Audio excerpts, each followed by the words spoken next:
যেদিন তুমি মানুষ দেখা বন্ধ করে দেবে, যেদিন তুমি মানুষের সঙ্গে ইন্টারাকশন করবে না, সেদিন তুমি মৃত। দিদি প্রথমেই রিজেক্ট করে দেবে। রং কাস্টিং কিন্তু পুরো ছবিটাকে শেষ করে দিতে পারে আর কি। কারণ বহুরূপী দেখে মা বলেছিল যে তুই আবার বিয়ে করেছিস। সবাই আমায় ঢেকে রাখছে যাতে কেউ ক্যামেরা তুলতে না পারে। মানে উই আর সোলমেটস যাকে বলা হয়। নন্দিয়ারির নাম প্রথমে না নেওয়া হয়, সেটা আমার প্রচন্ড রাগ হয়। পুরুষের থেকে অনেক বেশি শক্তিশালী হয়। এই সময় শুধুই রিমেক করা হয়। আদা খেয়ে হাগজে গাদা, বোদের বাবা হাগজে গাদা গাদা। বল নিয়ে মারামারি সারা জীবনই ছিল। আমি এরকম আমরা এরকম পরিচালক নই যে আমার সোনার চামচ রূপোর চামচ দিয়ে আমার মুখে জল দিয়ে দেবে। যদি জিতে যেত লুডোতে, তাহলে হয়তো একটা কাজের ডাক পাবো। আমি জীবনে কণ্ঠ করতে পেরেছি, আমি জীবনে বহুরূপী করতে পেরেছি।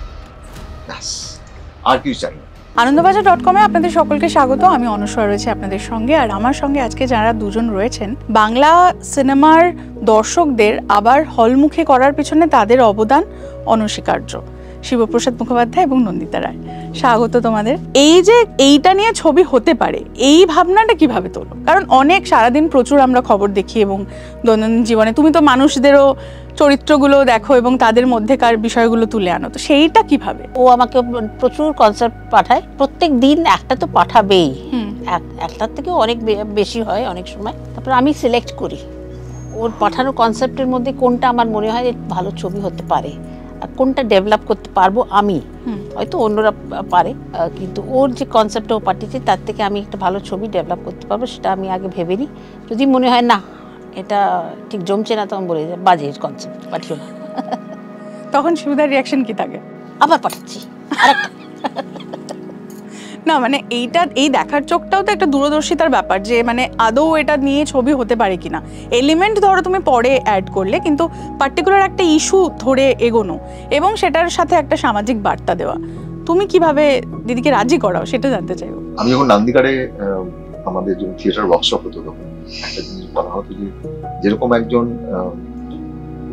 ধরো পেইন্টার, তার যেরকম বা ধরো যে মূর্তি করে, তার কিন্তু সারাদিনের একটা কাজ আছে। সে কি করে, সে গিয়ে হিউম্যান বডি মানে তার হিউম্যান স্টাডি করে। সে কি করে, রেলওয়ে প্ল্যাটফর্মে যায়, তারপর রাস্তায় যায়, তারপর বিভিন্ন জায়গায় গিয়ে মানুষকে দেখে, তারপর হিউম্যান স্টাডি করে সে তার মতো পেইন্টিং করে।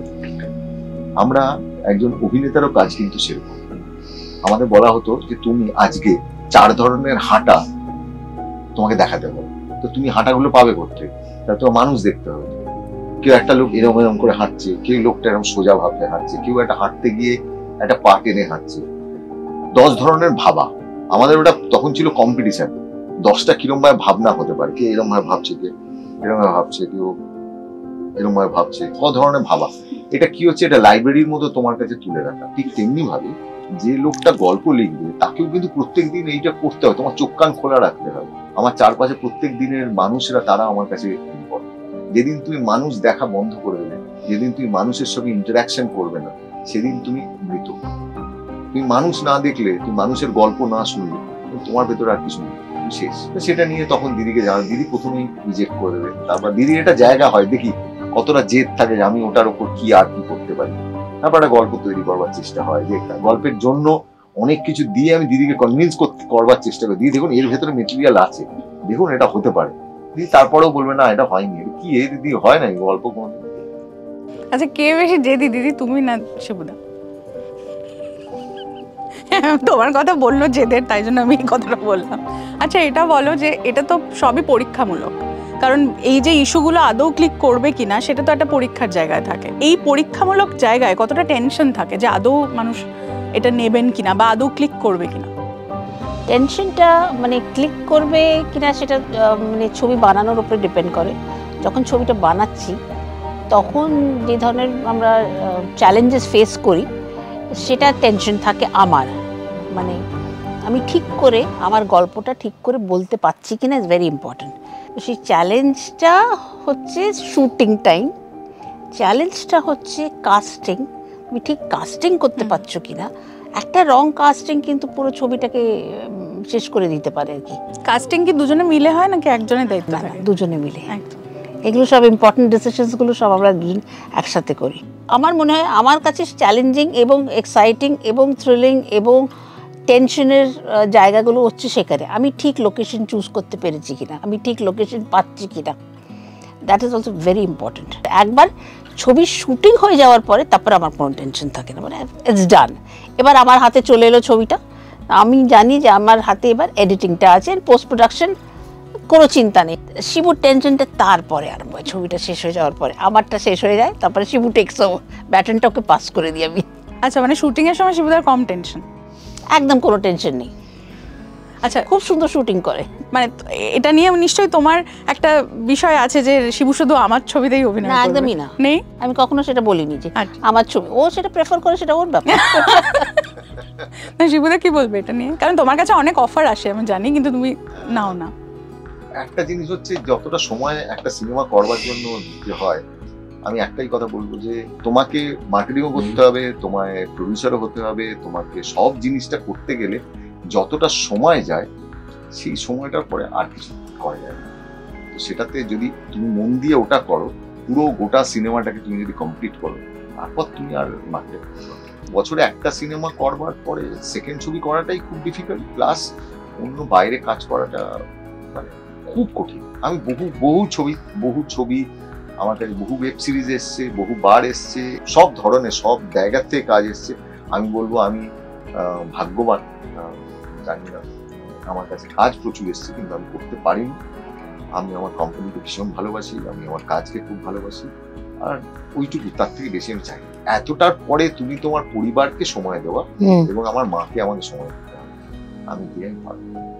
তোমার অভিনীত চরিত্র দেখে কাকিমার যে রিয়াকশন, সেগুলোর কথা তুমি সবসময় শেয়ার করেছো, তো সেটা একটু বলো যে ফার্স্ট রিয়াকশনটা ওনার কাছ থেকে পেয়ে সেটা, মানে সেটার অনুভূতিটা আর কি। আসলে আমার বাড়িতে তো কেউ এই রিয়াকশনটা মানে কতটা সিনেমা আর কতটা রিয়েল তো এটা বোঝা যায় না, তো সেইটা হচ্ছে কঠিন বিষয়। সেই কারণে মাঝে মাঝে রেগে যান, মাঝে মাঝে রাগ হয়ে যায়, মাঝে মাঝে অভিমান থাকে। বহুরূপী দেখে মা বলেছিল যে তুই আবার বিয়ে করেছিস।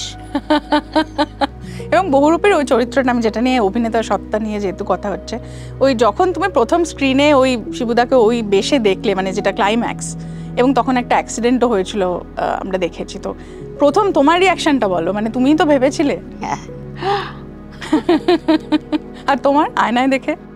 আমি তো চমকে গেছিলাম, মানে আর এটা ফুল ক্রেডিট তো পাপিয়া, তার কারণ পাপিয়া যেভাবে তৈরি করেছিল, মানে আমাকে দিদি পুরো জিনিসটা ভেবেছিলেন না। যখন মহিলা রূপে আমাকে দেখা গেছিল, কিন্তু অ্যাক্সিডেন্টের সময় সব থেকে বড় চিন্তা ছিল, কেন আমার অ্যাক্সিডেন্টটা তো আমার ওই অবস্থায় হয়েছে, তো ওই অ্যাক্সিডেন্টের সময় আমায় মনে রাখতে হচ্ছে যে তখন তো মন্দিরে 800 লোক কি 1000 লোক, তাতে আমার মনে হচ্ছে যে যদি কেউ ছবিটা তুলে নেয় তাহলে তো আমার লুকটা বেরিয়ে যাবে। আমি সঙ্গে সঙ্গে ওই দেখা হচ্ছে, সঙ্গে সঙ্গে আমি বলছি আমাকে আগে ঢাক, যাতে আমার লুকটা না বেরিয়ে যায়। আমি সঙ্গে সঙ্গে সবকিছু মানে মানে মাথার উইক খুলছি, এটা খুলছি, সবকিছু খুলছি, আর সবাই আমায় ঢেকে রাখছে যাতে কেউ ক্যামেরায় তুলতে না পারে। তো সেইটাও খেয়াল রাখতে হচ্ছে। ঠিক, এটা সত্যি খুব ডিফিকাল্ট অভিনেতা। এবং তোমাকে মানে এতগুলো চরিত্র যে শিবুদা করেছেন, তোমাকে একবারে হ্যাঁ বলেছে কোনো চরিত্র? আমি ওকে কোনো চরিত্র অফার করলে সঙ্গে সঙ্গে ইয়েস, সঙ্গে ইয়েস, কারণ অভিনয় করতে ভালোবাসে, ও ভীষণই ভালোবাসে। সেই অফারটা যখন আসে আমার কাছ থেকে, ইনফ্যাক্ট ওর মানে এটা উল্টো, ও আমাকে বলে আমার জন্য কোনো গল্প লিখছেন না তো, অন্যদের নিয়ে ভাবছেন আপনি, আমার জন্য কিন্তু কিছু করছেন না, আপনি আমার জন্য লিখছেন না, আপনি আমার জন্য ভাবছেন না। তোকে থ্রেট দিই আমি মাঝে মাঝে, আর কোনোদিন তোমার জন্য লিখবো না, বাস সঙ্গে সঙ্গে কাজ হয়ে যায়। আচ্ছা, এটাও বলো যে এত বছরের এই যে জার্নি তোমাদের, সেই জার্নির মধ্যে মানে আমরা অনেক সময় দেখি যখন পরিচালক দ্বয় একসাথে কাজ করেন, তাদের বিভিন্ন মতের অমিল হয়, কোথাও গিয়ে হয়তো কিছু মানে হয়তো তুমি এটা ভালো বলছো বা শিবুদার হয়তো অন্য কিছু পছন্দ, কারণ আমরা প্রত্যেকেই আলাদা আলাদা মানুষ, স্বাভাবিকভাবে আমাদের কিছু আলাদা মনে হতেই পারে। সেটা কখনো যদি তোমাদের মধ্যে আসে, সেটা মানে আসতেই পারে, ভিতরে হয়তো এসছে, সেটা কিভাবে? কখনো আসেনি? আসবেও না। মানে সেটা কিভাবে, মানে এটা কি জেলিং এর জন্য, বন্ধুত্বর জন্যই নাকি? জেলিং, কেমিস্ট্রি, বন্ধুত্ব, এত বছরের এক্সপিরিয়েন্স, এত বছরের পরিচিত whatever, মানে উই আর সোলমেটস যাকে বলা হয়। কারণ আমরা সবসময় দেখি ধরো একে অপরকে ছাপিয়ে যাওয়ার একটা লড়াই চারিদিকে, এবং সেখানে দাঁড়িয়ে তোমরা লড়াই, কোনো লড়াই নেই, সব একসাথে, মানে আমাদের দুজনের ভেতরে এরকম কোনো ব্যাপার, কোনো কিছু নেই। যদি আমার জায়গায় নন্দিয়াদির নাম প্রথমে না নেওয়া হয়, সেটা আমার প্রচন্ড রাগ হয়, যখন না নেওয়া হয়, আমি বহুবার এটা নিয়ে বলেওছি, তো সেটা কিছু করার নেই। আমাদের এই পুরুষতান্ত্রিক জায়গাতে আমরা বিশ্বাসই করব না যে 70 বছরের একজন মহিলা তিনি রক্তবীজ 2 এর মতো একটা অ্যাকশন থ্রিলার করবেন, তো এবং তারই সঙ্গে তিনি হামির মতো একটা সিনেমা করছেন, কি কখনো তিনি কণ্ঠ করছেন, সেটা ডিফিকাল্ট বিশ্বাস করা। এবং আমরা নারী শক্তির বিভিন্ন জায়গা তোমার গল্পে আমরা দেখেছি, সেখানে দাঁড়িয়ে আজকে 2025-এ দাঁড়িয়ে যখন সমাজ অনেকটা বদলেছে, এখনো কিন্তু নারী শক্তির কথা মনে করিয়ে দিতে হয় মানুষকে। এটা কতটা খারাপ লাগে নন্দিতা দি? সত্যি খারাপ লাগে আমার। আমি নারী শক্তিতে বিশ্বাস করি এবং আমি বিশ্বাস করি যে নারীদের আরো অনেক বেশি সম্মান পাওয়া উচিত, দেওয়া উচিত মানে সমাজের, কারণ তারা সত্যি সত্যি পুরুষের থেকে অনেক বেশি শক্তিশালী হয়। আমার মনে হয় এতে পুরুষদের ভূমিকা সবার আগে, মানে যেখানে শিবুদা বলছেন এটা যে আমি গিয়ে আগে নন্দিতাদির নামটা বলতে বলি, এটা অনেক ক্ষেত্রে অনেক পুরুষ বলেন না, সেক্ষেত্রেই হয়তো নারীরা কিছুটা হলেও পিছিয়ে যান। হ্যাঁ, এক্স্যাক্টলি, ঠিকই বলেছো তুমি, অনেক পুরুষরা বলে না। অনেক দিনের পর দিন আমার নাম কোনোদিনও নেওয়া হয়নি, আমি সেটাও জানি, কিন্তু এই যে আমার পার্টনার আছে যে সব সময় আমাকে ঠেলে এগিয়ে দেয়।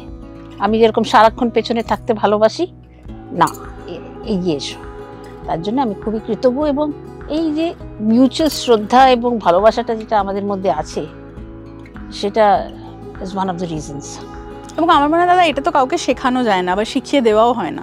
তুমি কিভাবে দেখো এটা?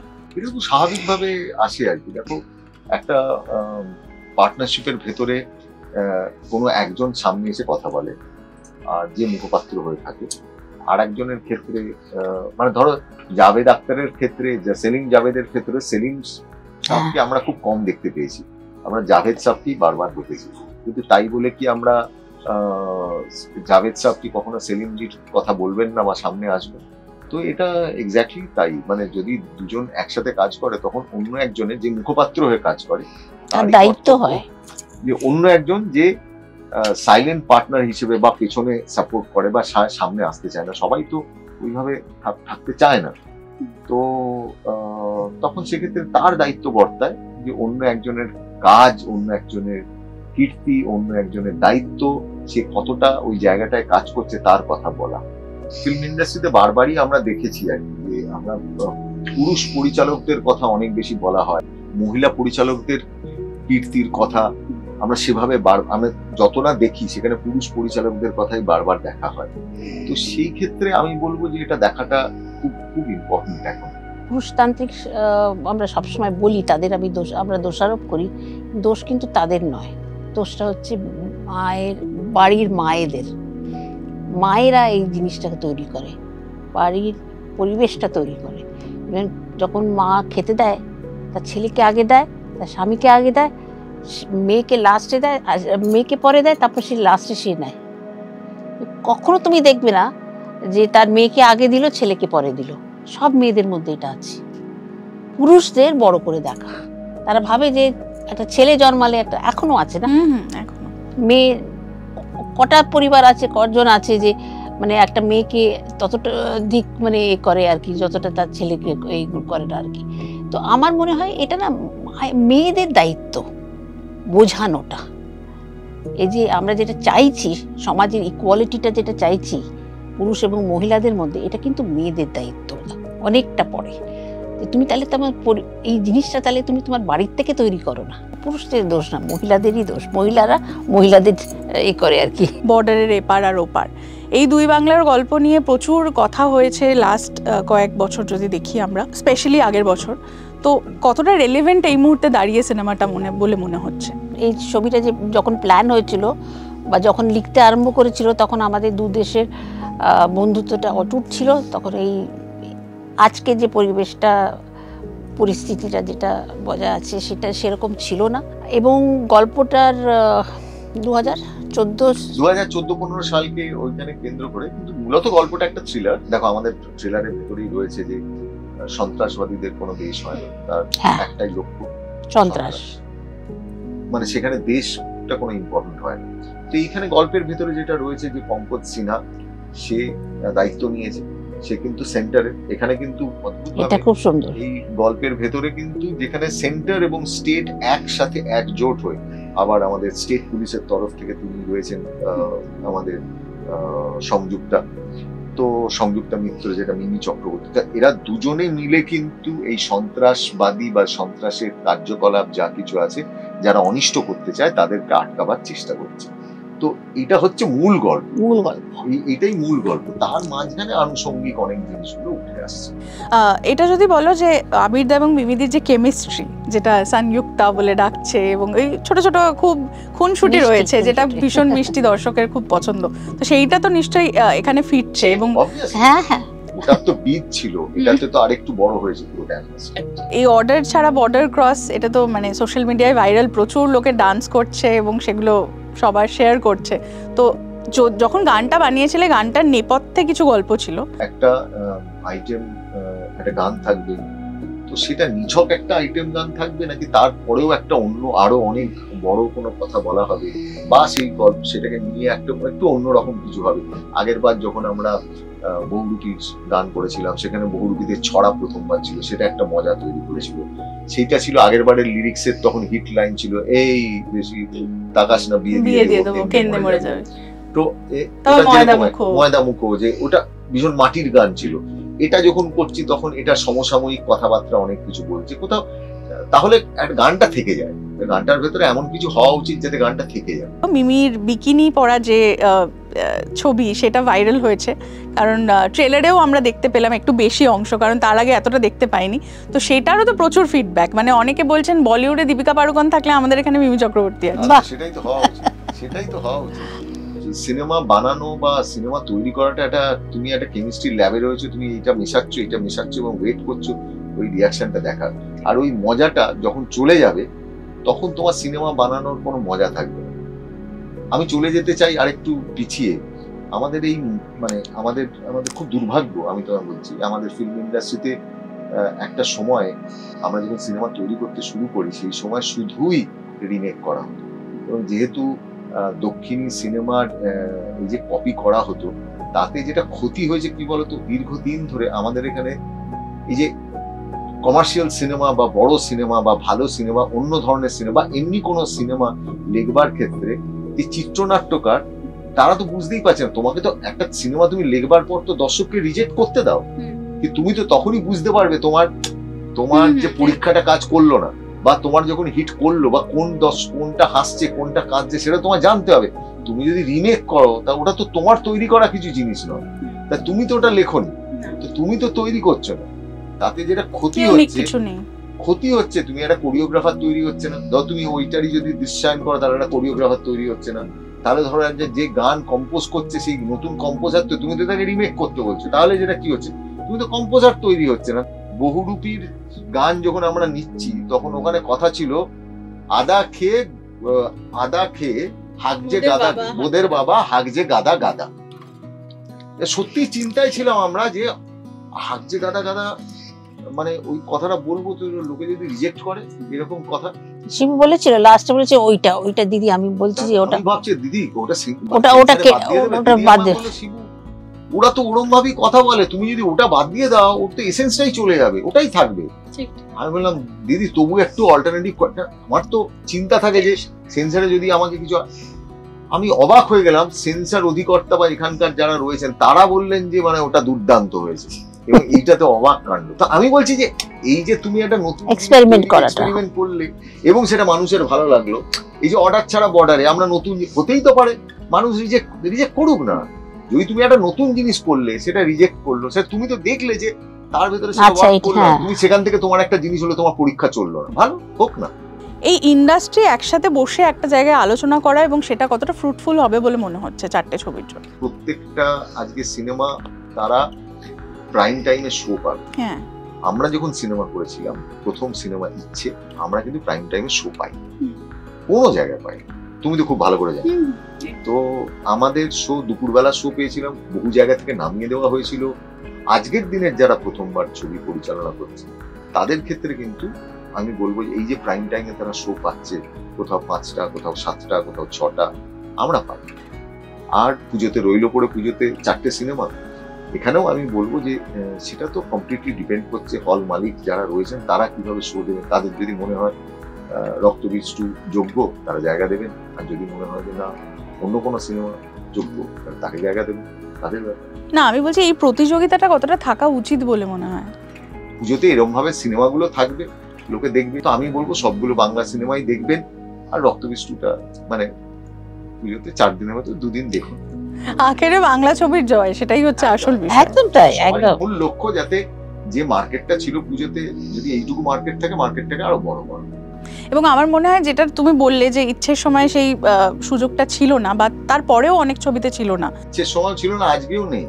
আজকেও কিন্তু একই লড়াই করতে হয়, তখন নবাগত হিসেবে লড়াই করতে হচ্ছে, আজকে যে মানে প্রতিষ্ঠিত, কিছুটা প্রতিষ্ঠিত হয়ে পরিচালক হিসেবে আজকেও লড়াই করতে হচ্ছে।